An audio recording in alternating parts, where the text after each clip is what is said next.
kita akan bicara tentang stokastik inventory, di mana baik itu demand-nya maupun lead time-nya itu stokastik. Jadi ada ketidakpastian terhadap demand dan juga ada ketidakpastian tentang lead time. Jadi demand kita tahu bahwa permintaan kan berdistribusi pada suatu distribusi statistik tertentu gitu. Sebagai contoh, kemarin kita bicara tentang stokastik dengan demand-nya itu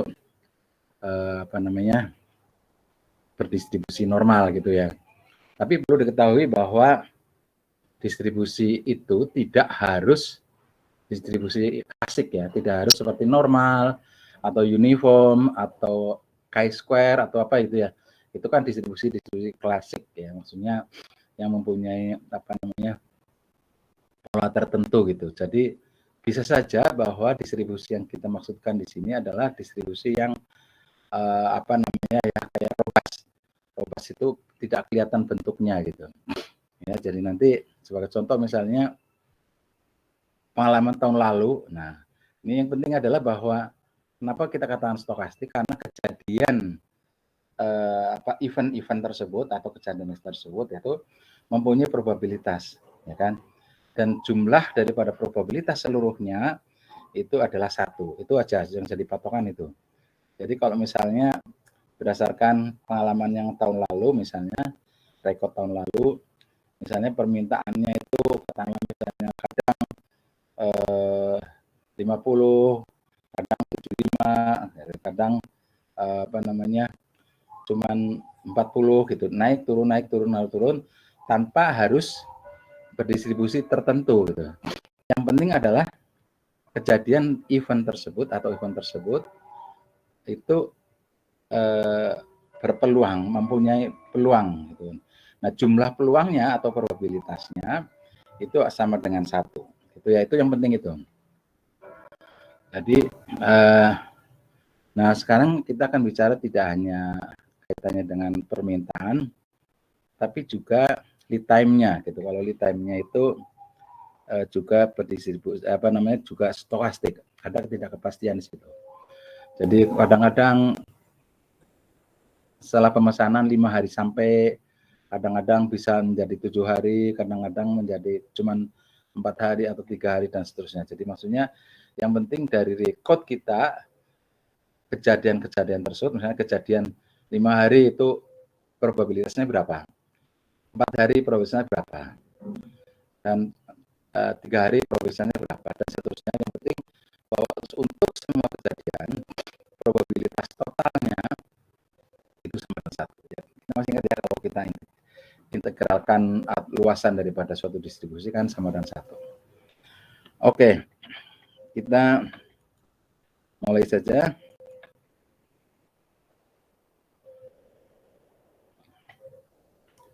Jadi Bapak ingin kalian menyimak lagi ya kaitannya dengan masalah video kita. Ya, jadi kemarin video yang cut 1 ya, atau pemotongan 1 kaitannya dengan masalah masalah di mana demand-nya itu stokastik tapi permintaannya itu masih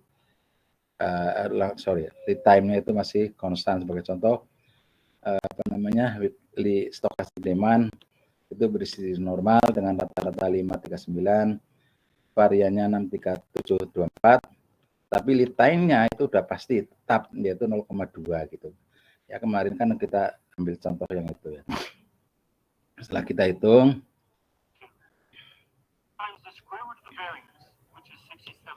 ini sama dengan yang kemarin sebetulnya. Kemarin sudah Bapak jelaskan ya, cuman karena videonya tidak lengkap, jadi ini Bapak ingin kalian menyimak lagi.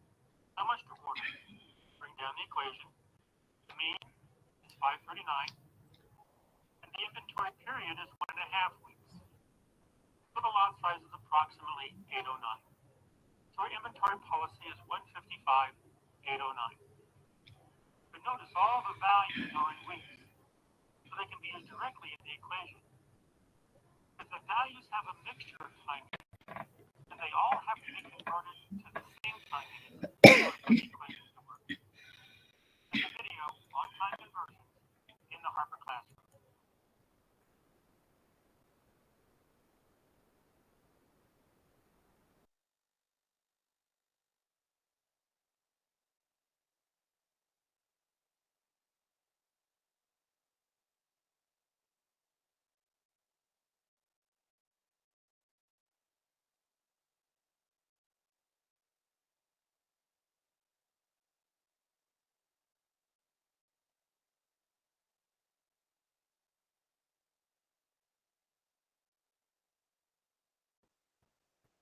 Ya, jadi kemarin itu kita bicara contoh tersebut bahwa untuk mencari Z kita bisa menggunakan apa namanya fungsi yang ada dalam Excel ya, yaitu norms standar normal ya, standar normal inverse.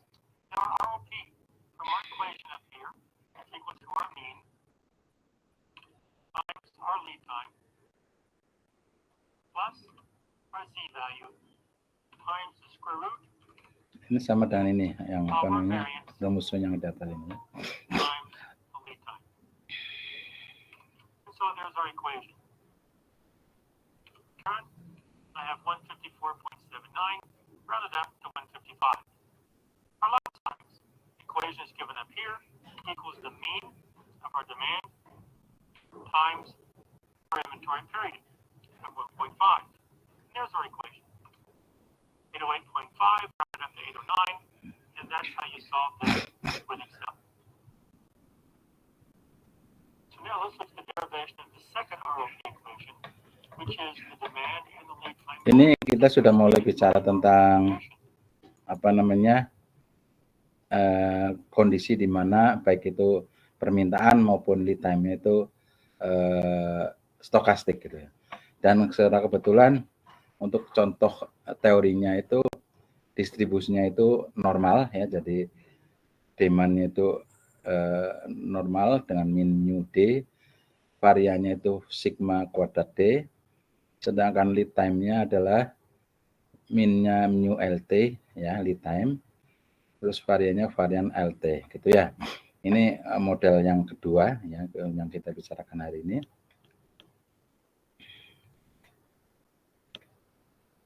Essentially, I'll show that the expectation of demand during lead time is that expression, the variance is that expression. So let's start with the expectation of the demand during lead time. So here's the demand during lead time, but this time the demand and the lead time are both random variables.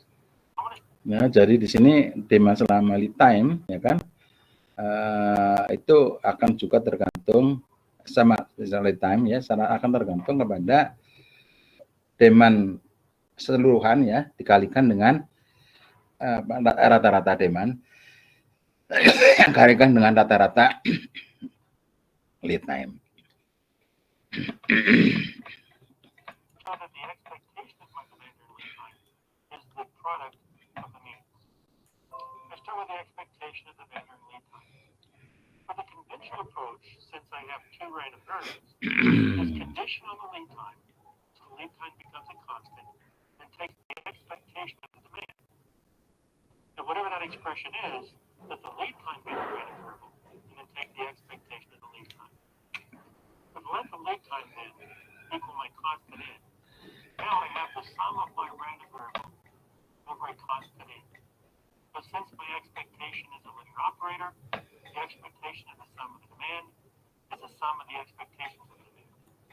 Oke, jadi ini kita lihat di sini bahwa apa namanya ekspektasi demand selama lead time itu sama saja dengan ekspektasi apa namanya ekspektasi demand ya kan, tapi dalam lead time gitu, maksudnya pada saat lead time aja gitu.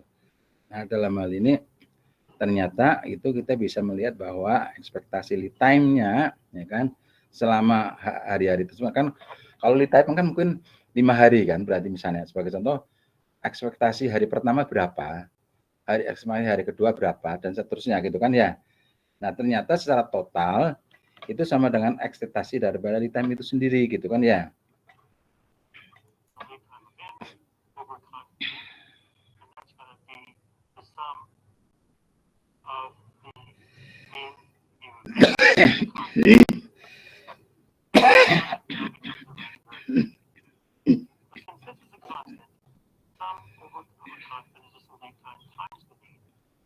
The expectation of the lead time then becomes just the mean of the lead time. Then there's my expression. So now let's derive the variance of the demand during lead time as this expression. So if the demand over lead time is the sum of the demand, where the lead time and the demand both are random variables, show that the variance of the demand over lead time is given by this expression, which is the mean mean of the lead time, mean of the demand squared, and the variance of lead time and the variance of the demand. So let's take this expression, move it up here, and start with a variance of the sum of the demand over the lead time.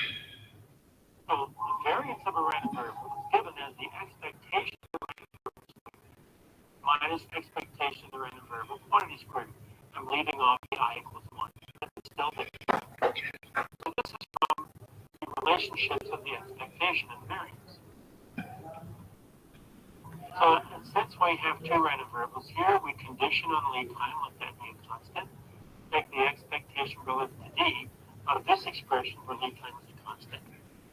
Then whatever that expression is, take the expectation of that relative to the lead time. Now this expression, the expectation of the demand over lead time, for both random variables, we've just done that. So we've shown that that equals the product of the demands. So we let the lead time be the constant. We take this expression and bring it up.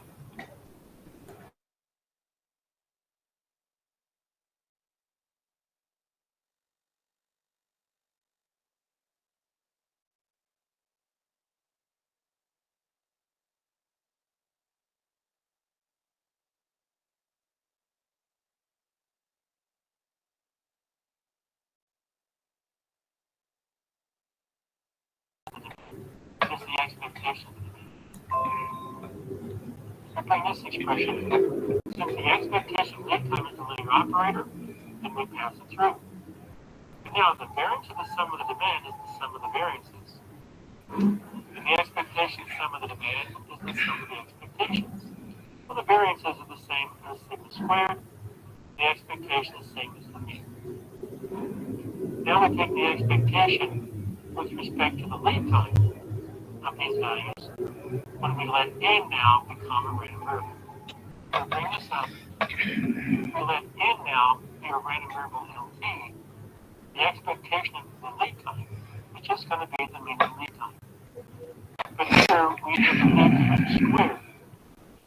So we bring out the mean of the demand squared times the expectation of the lead time squared.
Besides my inventory period Mas, of 1.5 mah, weeks, terus which is approximately 809. So my inventory policy is 287.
ya maaf tadi ternyata mute ya.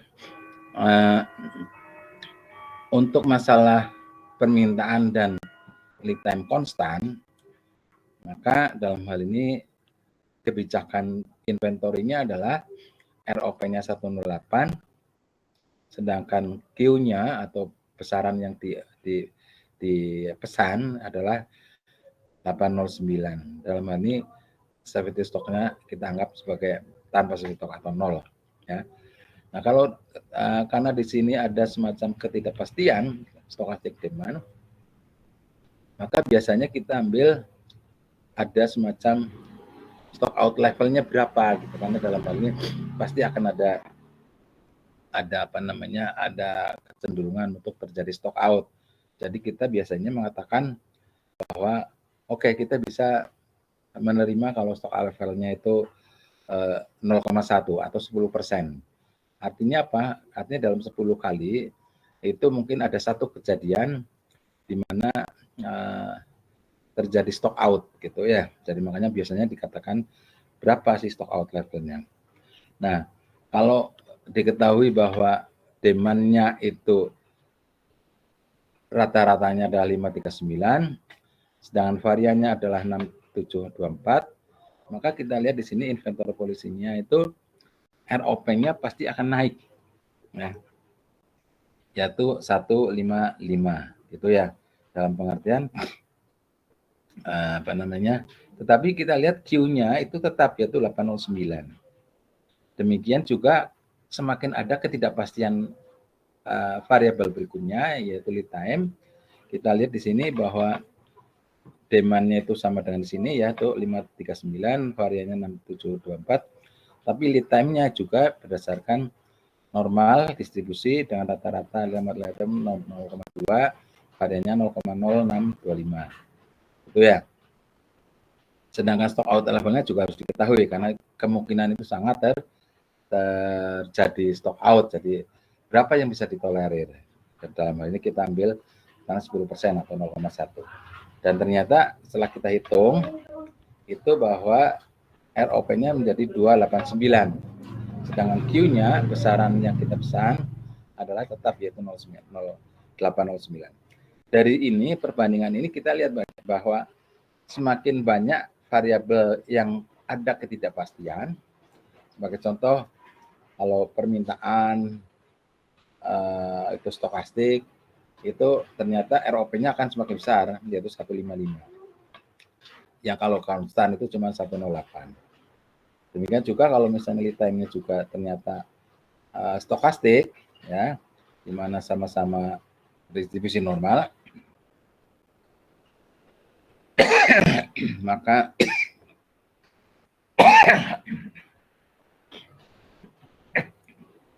maaf ya, maka ROP-nya menjadi 287, sedangkan apa namanya besaran yang kita pesan itu tetap sama yaitu 809. Ya, cukup jelas ya.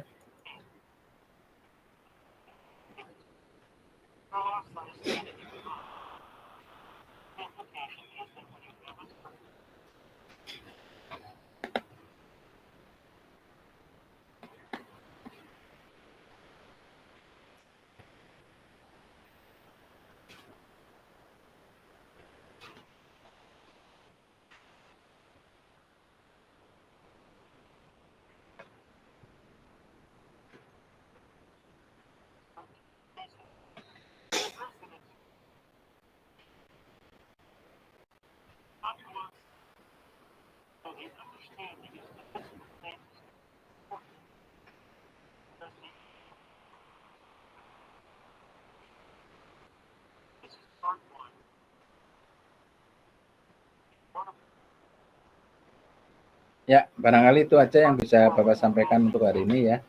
Jadi apa namanya kita sudah belajar terkait dengan apa namanya terkait dengan apa pengaruh daripada ketidakpastian terhadap permintaan, demikian juga pengaruh dari lead time yang juga ada di ketidakpastian. Jadi semakin banyak variabel yang ada ketidakpastian, maka dalam hal ini akan memengaruhi ROP-nya, reorder point-nya pasti akan menjadi naik.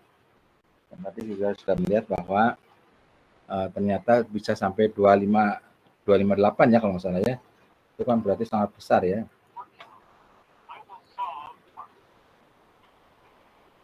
Ya, 287 ya. Hampir 2 kalinya kalau karena memang jelas bahwa kita lihat di sini kalau misalnya apa namanya kalau ada ketidakpastian pasti akan menimbulkan peluang untuk terjadi adanya stock out gitu kan. Jadi paling minimal itu kita sudah bisa mengantisipasi dengan oke, kita sepakat stock out levelnya berapa gitu. Berapa stock out level yang bisa kita tolerir.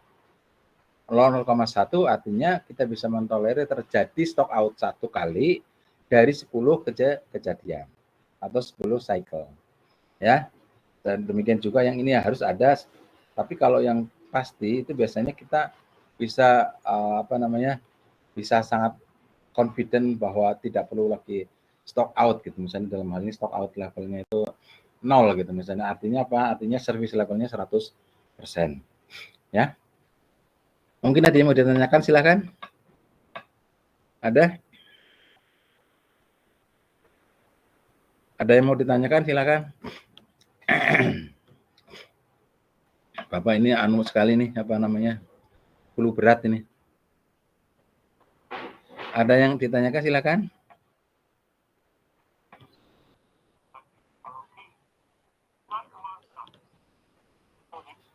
Ada, silakan, Mas, Mbak. Oke, kalau nggak ada, barangkali cukup segitu aja dulu ya, sementara bahwa kita sudah belajar tentang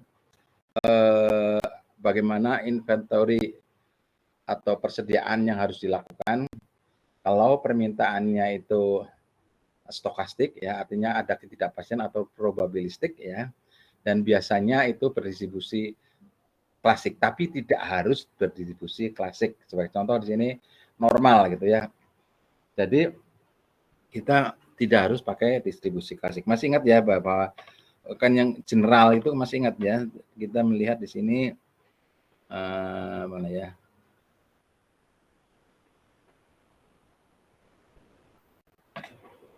Ya.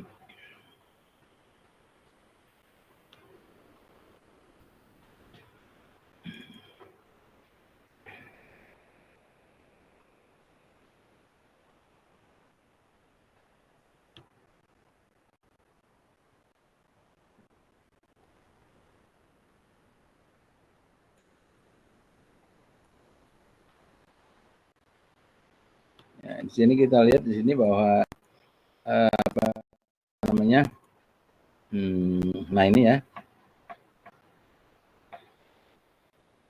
Yang ini ya. Jadi ada kemungkinan bahwa kalau misalnya bukan distribusi normal ya kan. Ini kalau ini kan sama-sama normal ini, bukan normal ya. Nah, ini normal ya. Kalau yang generalized stochastic ROP, maka kita harus menggunakan expected-nya berapa gitu.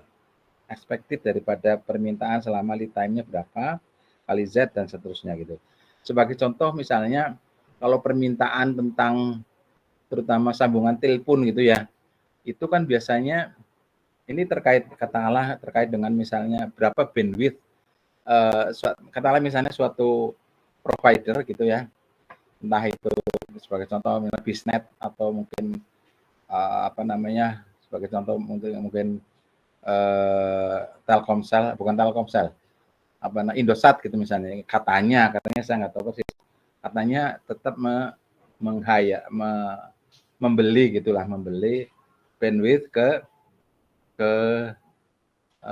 Telkomsel ya. Jadi yang punya jaringan itu sebetulnya Telkomsel. Nah, secara otomatis atau mungkin sebagai contoh misalnya yang kecil-kecil lah, misalnya sebagai bisnis atau yang lain-lain gitu ya.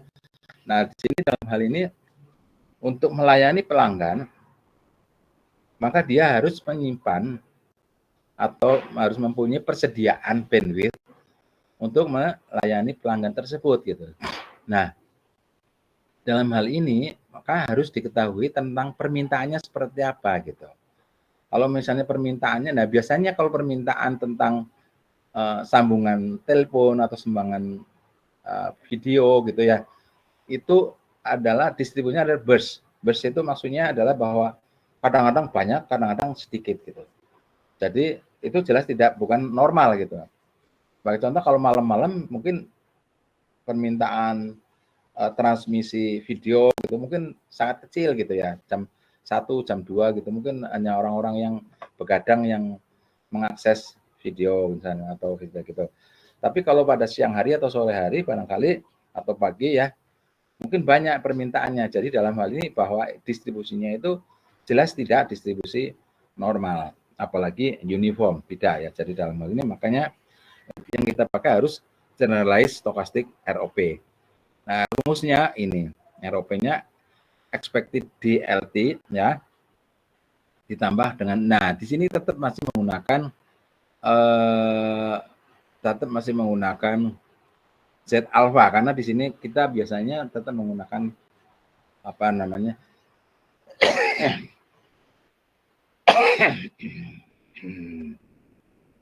menggunakan